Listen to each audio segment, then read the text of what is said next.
Ассаламағалейкум ауылдастар, құрметті мен тыңдармандарым. Бүгін міне ауыл бойынша экскурсияны жалғастырамыз. Бүгінгі көше Хайролла Құрманалин көшесі. Яғни ол көше осы Жорынға кіреберістегі Желтоқсан көшесінен бастау алады.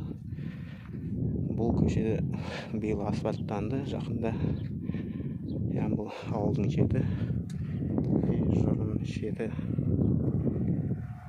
Бұл жер Боқтыбек деп аталады.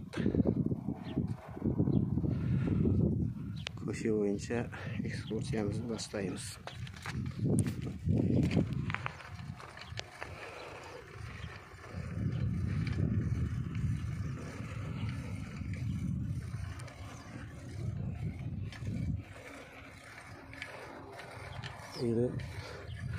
Ауылда жаңа үйлер салынып жатыр. Газ кіріп, су жөнделіп, жол төселіп дегендей ауылымыз көркейіп жатыр. Соған сай ауылдың тұрғындары үйлерін жаңартып жатыр. Міне тастар әкеліп қойған.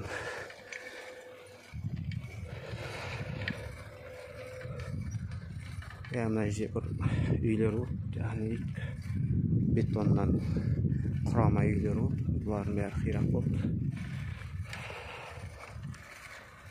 Мына жерде де үйлер болды. Бұл үйлерден де ештеңе қалмапты.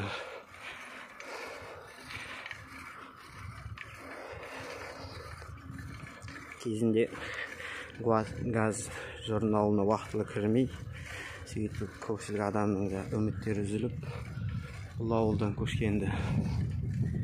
Енді газ былтыр кірді, 2021 жылы. Биыл міне көпшілік үй қосты. Енді Құдай қаласа ауылымыз ақырындап халыққа толады деп ойлаймын.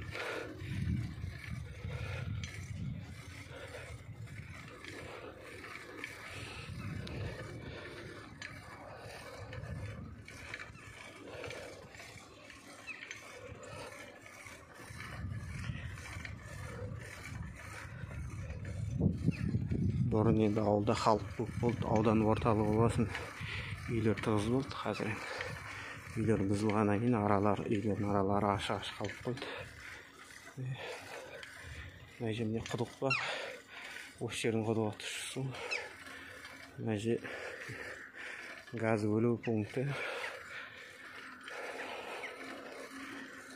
Ұзақбай Қоңыратбай көшесінің қиылысымен жалғасып жатыр. Үйлер әдемі теректер бар.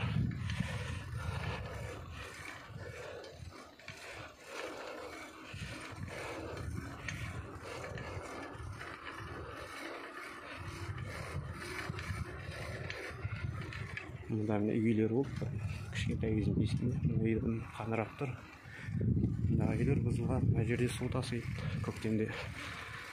Мәдениетке. Мына үйді қаңырайын деп тұр.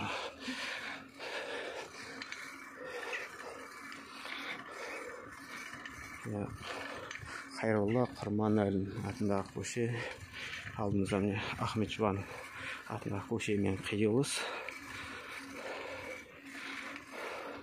Мына жер не болды? Телевышка болды. Телемұнара ғимаратымен болды. Ол да қирап қалды.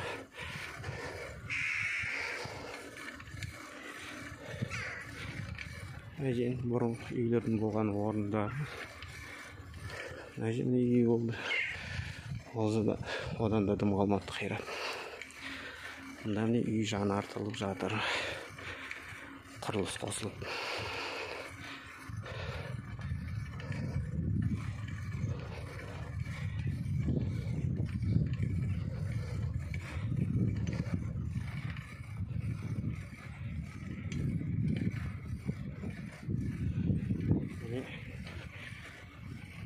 Газ тартқан газы келген белгісі бар.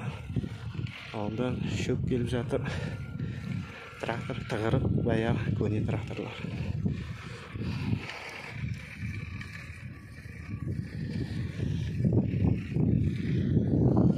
Бұрын мына жерде балабақша болды. Одан кейін бөлек істер тұрды. Балақшаны білетіндер барса. Одан кейін осымен бұл көше аяқталады. Алдымызда қазақ мектебі болды. Қазақ мектебі қирады. Одан ештеңе қалмады орнына. Иншалла саябақ салынады. Саябаққа арнап ұңғы қазып жатыр. Су құбырын тартып жатыр. Ұңғы болады. Осы жерде су жүргізіп жатыр. Май жемдет кішігірім саябақ болды. Бұл көше осымен аяқталды. Бұл көше бойынша экскурсиямызды аяқтаймыз. Қазақ мектебі бұрын, енді орнатылған жоқ. Енді қазіргі мектеп, бұрын орыс мектебі болды. Тыңдағандарыңызға рахмет, қарағандарыңызға лайк бас, комментарий қалдырамыз, каналыма тіркелеміз.